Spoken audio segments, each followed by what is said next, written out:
One of the most painful, dramatic, and controversial stories in the entire Torah takes place in this week's Parsha in Perek Lamed, as we read about Dinah, daughter of Yaakov, going out, where she's then seen, kidnapped, raped by Shechem, the son of Hamor.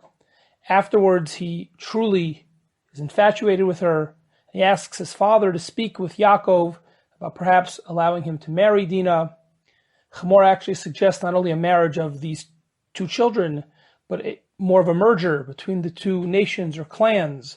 Yaakov's family settle with them, that have their children all marry, that they merge their commerce. Yaakov, having brought his sons to the negotiation, lets his sons take the lead in the negotiation, a curiosity which we will not have time to delve into. But the children agree to the proposal with one stipulation, that all of the men from Shechem and Hamor and their city and their clan agree to circumcise themselves as part of some form of a conversion. The people of Shechem actually agree to the proposal on a wide scale. And then, shockingly, on the third day after their circumcision, when they're in extra special pain, the Torah tells us that two of Dinah's brothers, two of Yaakov's sons, Shimon and Levi, enter the city, kill all of the males, and rescue Dinah. If that's not enough, the story and the chapter end with Yaakov confronting his children, and he is furious that Shimon and Levi, Achartem osi lahavisheni b'yoshev haaretz b'knani u'b'prizi. First of all, he said, you have tainted or embarrassed me, making me odious, disrespected among the inhabitants of the land. Moreover, he says, Ani masei mispar v'nesu alai v'hikuni v'nishmarati ani u'beisi. Plus, who do you think we are? We're just a small family living in this dangerous neighborhood, so to speak. When people hear what we've done, you've put us all in danger. However, as strong as that is, can you imagine getting that level of a critique from your father, and especially when your father is Yaakov Avinu? However, fascinatingly, and powerfully, and emotionally, the Torah actually gives the last words to the brothers, to Shimon and Levi. Yomru, they reply to Yaakov, so to speak, staring him in the eye, Hachazonu yases achosenu. Should we have allowed our sister to have been treated like a harlot? And incredibly, as I say, the Torah gives the last words to the children, to the brothers. There is no recounting of Yaakov's response. And then the next chapter, Perek Lamed, begins with a new and completely different and unrelated story. This dramatic story, this incredible narrative, needs to be understood on many, many levels. However, to focus on just one, there is a lengthy piece by the Ramban in which he goes into great detail to discuss perhaps both a literary but even perhaps a halachic or moral question of the story. How do we understand the behavior of the brothers? Why was Yaakov upset? If he was at the negotiation with his sons, so presumably he knew about the plan, or did he? Who was really right, Yaakov or his sons? Did the whole city deserve to be killed? These are the fundamental questions that need to be asked and understood in this story. And the Ramban relates to all of them. And he explains that, in fact, really what was happening was as follows. The initial plan, Yaakov was on board with.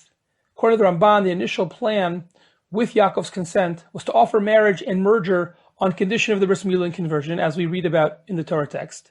However, the Ramban adds that all of them, father and sons, assumed that Shechem and Hamor and their clan would never agree. Who would agree in the ancient world to circumcise, to convert, to be joining with Yaakov and his family? They'll never agree. And even as a backup, the brothers and Yaakov agreed, well, if they do shock us, they surprise us and go ahead with the circumcision, then on the third day they'll be weak and we can go in and rescue Dinah. Initially, the Ramban says nothing about killing. However, he then says, well, perhaps they had agreed that they would kill Shechem, the rapist, the kidnapper, and then they would take Dinah. However, it was the brothers on their own who decided to kill everyone, and that's why Yaakov was upset. But of course, this begs the question, why did the brothers do it? So Ramban brings two approaches. First, that of the Rambam. The Rambam says in Hilchos Malachim that one of the 7 Noachide laws, which presumably Shechem and Hamor and his people were obligated in, one of the 7 Noachide laws is dinim, which the Rambam understands means that you have to judge yourself or your own civilization, your city, on the other 6. One of the 6 was certainly kidnapping, rape, and Shechem was clearly guilty of that. And all of the people were not so innocent. They were all guilty because they never punished, they didn't judge, they didn't punish Shechem. They never enforced the law. They didn't enforce it. So he was in violation of one, but they were in violation of one of the other of the 7 Noachide laws. That's the Rambam's view. The Ramban himself rejects this view because in his opinion, dinim, that one of the 7 Noachide laws, is not about judging the other 6 primarily, but rather it's an independent obligation to create a civil and monetary legal system. A subsidiary of that, says Ramban, is to set up a judicial system to enforce that civil and monetary law. But, says the Ramban, not having a judicial system, not enforcing that law, wouldn't be a capital offense. Since, says the Ramban, you're only killed if you actively violate one of the Noachide laws, but not if you passively don't fulfill the law. And therefore, even though it's true that they didn't judge Shechem, but that did not make them deserving of death. However, says Ramban, listen, of course these were not good people from a religious perspective. They were guilty of idolatry and sexual immorality on their own. But he says, crucially, that's not Shimon and Levi's business. It wasn't their responsibility. So why, according to Ramban, he gives his own second view. Why did the brothers do it? Simply out of revenge and anger. And now we understand why Yaakov was upset with them, both for the practical reasons, but also because he says, you gave your word and you backed out of your word and you killed them. And that was wrong for you to do because they did nothing to you. So we have an incredible debate between Rambam and Ramban. First of all, what's the definition of dinim, one of the Noachide laws? And perhaps most fundamentally, who was right? The Rambam clearly is sympathetic to the brothers, while the Ramban is much more sympathetic to Yaakov, the father.